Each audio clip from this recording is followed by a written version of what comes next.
പണിയില്ലാണ്ട് നടക്കുകയാണെങ്കിൽ എന്റെ കൂടെ വാ, ഞാൻ പണിയരാം. കടലിൽ വള്ളത്തിൽ പോയി മീൻ പിടിക്കുന്ന പണിയാ. കുഞ്ഞിന് പരിചയമുണ്ടാ? അമ്മച്ചൊന്ന് ചുമ്മായിരി. 10 ദിവസത്തിനുള്ളിൽ ഞാൻ പണി പഠിപ്പിച്ചു കൊടുക്കാം.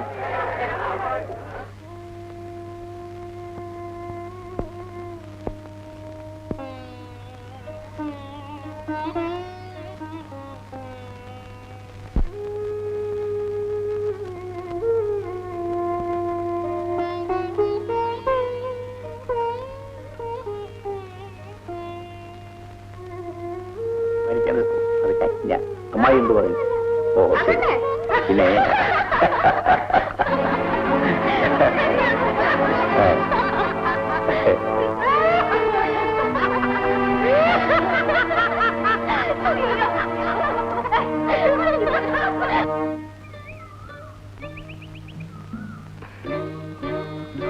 കുമ്പാരി, ഈ വേഷമൊക്കെ ഒന്ന് മാറ്റണ്ടേ? കുളിക്കാൻ അപ്പുറത്ത് മറപ്പരയുണ്ട്. ഈ മേരിക്കുട്ടി, മേരിക്കുട്ടിയെ എന്താ ചേച്ചാ? കുളിക്കാൻ ഇച്ചിരി വെള്ളം കോരി വയ്ക്ക. കുളി കഴിഞ്ഞിട്ട് ഉടുക്ക. മേടിച്ചിട്ട് ഞാൻ ഇതുവരെ ഉടുത്തിട്ടില്ല.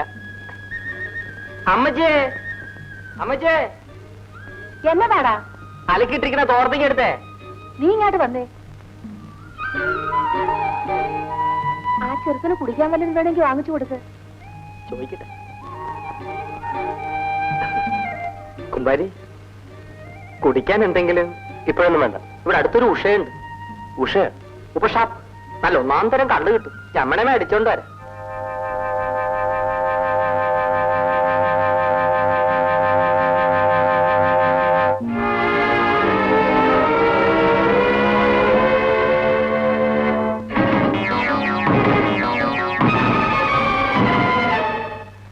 വേണ്ട ജോസ്, വേണ്ട. ഞാനിനി ഒരിക്കലും കുടിക്കില്ല. ഞാനും അങ്ങനൊന്നും കുടിക്കത്തില്ല. പിന്നെ പണി കഴിഞ്ഞ് വരുമ്പോ 2 ഗ്ലാസ് അടിക്കും. കുടി ചിലപ്പം നമ്മുടെ ജീവിതം തകർത്തുന്ന വരും ജോസേ. വെള്ളം ചൂടാക്കണോ അച്ചാച്ച? കുമ്പാരി ചൂടുവെള്ളത്തിലാണോ കുളിക്കണേ? അല്ല. വേണ്ട. മമ്മൂക്കാക്ക് ചമ്പക്കച്ചോടാ. താമസം കുറെ ദൂരെ ആണേലും ഇവിടെ കൂടെ ഉണ്ട്. ഇവിടെ നടക്കുന്ന എല്ലാ നല്ല കാര്യത്തിനും മമ്മൂക്ക മുമ്പക്കാണ്. ഞമ്മളെ വാപ്പ ആദ്യം ഇവിടെ കച്ചവടത്തിന് വന്നപ്പോ ഈ ജോസിന്റെയും ജോയിന്റെ ഒക്കെ അപ്പന്മാരാണ് വാപ്പയെ സഹായിച്ചത്. നമുക്കത് മറക്കാൻ വെക്കുക. ആട്ടെ, ബാബു സാറിന്റെ വീട് എവിടെയാന്ന് പറഞ്ഞില്ലല്ല? കുറച്ച് ദൂരെയാ. ജോസേ, ജോസേ, ഒരു 10 രൂപ കാശ് കണ്ട്. മോനൊരു കുറവില്ല. നമ്മുടെ രാജപ്പൻ ഡോക്ടർ ഒന്നുകൂടി കാണിക്കാനാ. കുഞ്ഞിനെ അങ്ങനെ ഇരിക്കേണ്ട അല്ലേക്കുട്ടി? ഒരു കുറവുമില്ല ചേട്ടത്തി. കുഞ്ഞിന് എന്താ അസുഖം? വയറ്റിളക്കം ചെറുതിൽ പോവാ. രാജപ്പൻ ഡോക്ടർ ഗുളിക തന്നു. അതിന്റെ പകുതി കൊടുത്ത പിന്നെ വയറ്റിന് വെള്ളം പോലെ പോകുന്നേ. എന്ത് മരുന്നാ കൊടുത്തത്? ഒരു വെളുത്ത ഗുളിക ഇതാക്കിയിട്ട്. ഞാനൊരു മരുന്നിനെ കുറിച്ച് തരാം, മേടിച്ചു കൊടുക്കാം.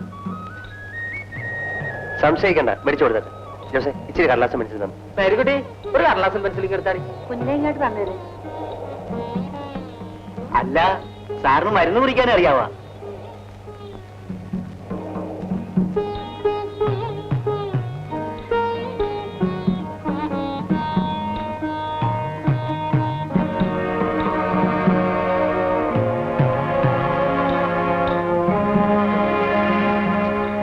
ഈ മരുന്ന് വാങ്ങി 1/2 ഗുളിക വീതം 3 നേരം കൊടുക്കും. എന്തായാലും കാശ് വേണ്ടേ? അത് ഞാൻ മറന്നു. മോന് എന്ത് പറ്റിയടാ?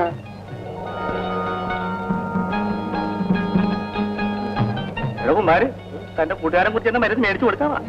കണ്ടിട്ട് ഏതാണ്ടൊക്കെ അറിയാവുന്ന ആളല്ല തോന്നണേ. ചിലപ്പോ ഏതെങ്കിലും മരുന്ന് ഷാപ്പിൽ എടുത്തു കൊടുക്കാനുള്ള ആളായിരിക്കാം. പണ്ടം കണ്ട് കൈ കിട്ടാൻ നിന്ന രാജപ്പൻ ഡോക്ടറുടെ മരുന്ന് കൊടുക്കാമെങ്കിൽ ഇതൊന്ന് കൊടുത്തു നോക്ക്. കൊടുത്തു നോക്കാം. നെല്ലിക്കുട്ടി, നീ വീട്ടിലേക്ക് പോയിക്കോ. ഞാനിപ്പോ വന്നേക്കാം. അവളിവിടെ നിൽക്കട്ടെ, നീ മരുന്ന് മേടിച്ചോണ്ട് വാ. നീ വാടി. ഒരു മേരിക്കട്ടെ,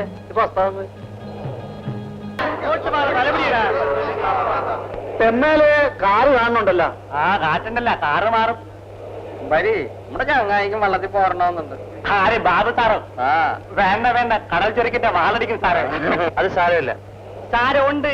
ഞങ്ങള് വള്ളത്തിൽ പോയി മീൻ പിടിച്ചുകൊണ്ടുവരാം. സാറ് ഈ കരക്കിരുന്നാ മതി. എന്റെ കുഞ്ഞുമോനെ വന്നതുപോലെ ആർക്കെങ്കിലും ദണ്ണം വരികയാണെങ്കിൽ നോക്കാൻ ഒരാള് വേണമല്ല. കുഞ്ഞിന് എങ്ങനെയുണ്ട്?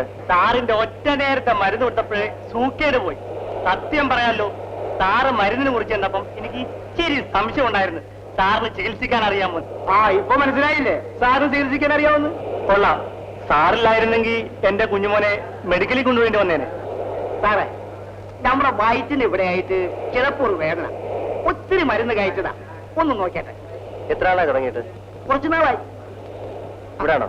ആ, കുറച്ച് താപ്പോട്ട്. ആ, അവിടെ. ഇതെന്താ മമ്മൂക്ക, കടാപ്പുറം ആശുപത്രി ആക്കാൻ പോവാണാ? ഈ കടപ്പുറത്ത് നമുക്ക് നല്ലൊരു ആശുപത്രി ഉണ്ടാക്കാൻ പറ്റൂ. കാശും ചക്രവും പെരുത്തില്ലെങ്കിലും നമുക്കെല്ലാം പടച്ചോ എന്ന നല്ലൊരു മനസ്സില്ലേ? നമ്മളെല്ലാം ഒത്തുകൂടിയ ഒന്നാമതൊരു ആശുപത്രി ബാബു സാറിന് ഉണ്ടാക്കി കൊടുക്കാം. മതി, അലോലിക്ക് വെച്ച് പിടിച്ചോ.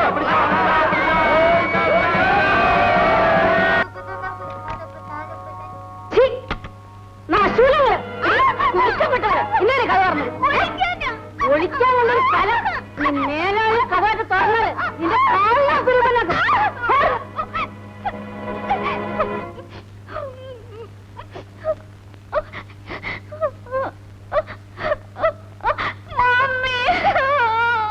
എന്താ മോളെ, എന്തിനാ കരയുന്നേ? പറയൂ, എന്തുണ്ടായി?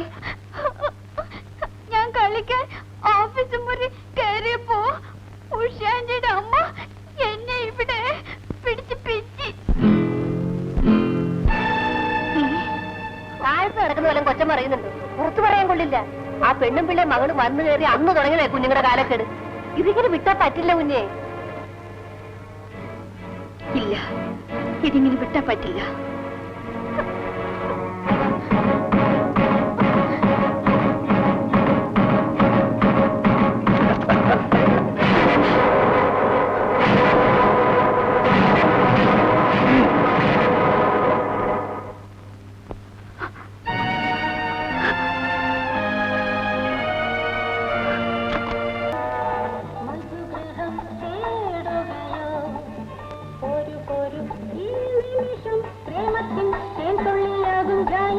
എന്റെ കുടുംബജീവിതം തകർക്കാനാണോ നിങ്ങളിവിടെ വന്നിരിക്കുന്നത്?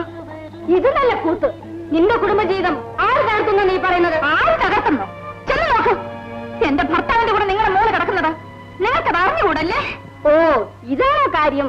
എന്റെ മോക്കെ നിന്റെ ഭർത്താവിന്റെ ആവശ്യമൊന്നുമില്ല. അവൾക്ക് 100 പേരെ കിട്ടും. പിന്നെ അവനവളുടെ മുറച്ചെറുക്കനല്ലേ എന്തെങ്കിലും കളി തമാശയൊക്കെ പറഞ്ഞിരിക്കും.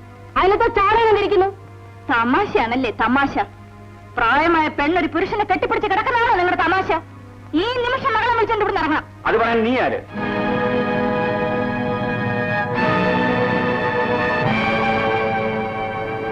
ഇവരോട് ഇവിടെ ഇറങ്ങിപ്പോകാൻ പറയാൻ നീ ആരാണെന്നാ ചോദിച്ചത്? നിങ്ങളുടെ ഭാര്യ. ഭാര്യ? ആ വാക്ക് പറയാൻ നിനക്ക് അർഹതയുണ്ട്. നിന്റെ ഇഷ്ടം പോലെ നീ നടന്നില്ലേ, എന്റെ ഇഷ്ടത്തിന് ഞാനും ജീവിക്കും. അതെന്റെ കൺമുമ്പിൽ നടക്കില്ല. You bloody.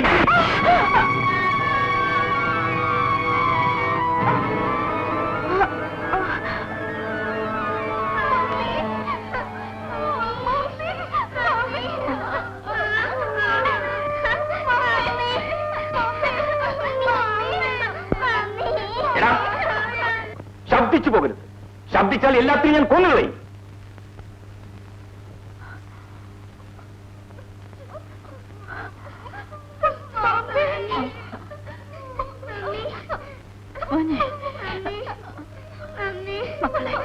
കരയാതെ മോളെ, മോൾ കരയാതെ.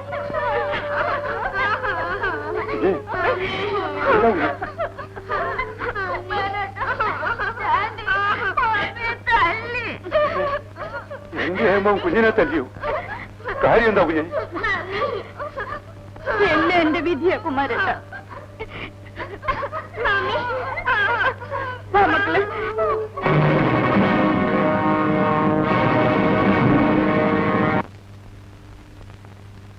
ഏരിക്കുട്ടി, ദേവ ആവുവിന്റെ ഉടുപ്പാ, ഒരു ചെറിയ കീറല്.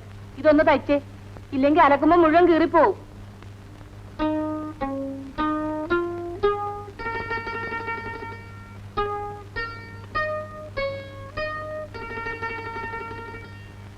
മേരിക്കുട്ടി,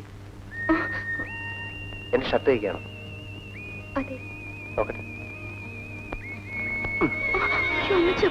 അതിനെന്താ, അമ്മച്ചി നാട്ടുകാരൊക്കെ അറിഞ്ഞ നിന്നെ കെട്ട.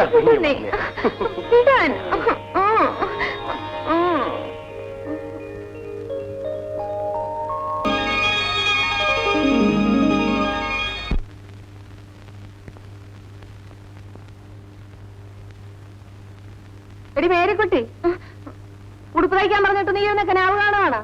എളുപ്പണ്ടാക്കിയടേ ഇപ്പൊ തരാമച്ചി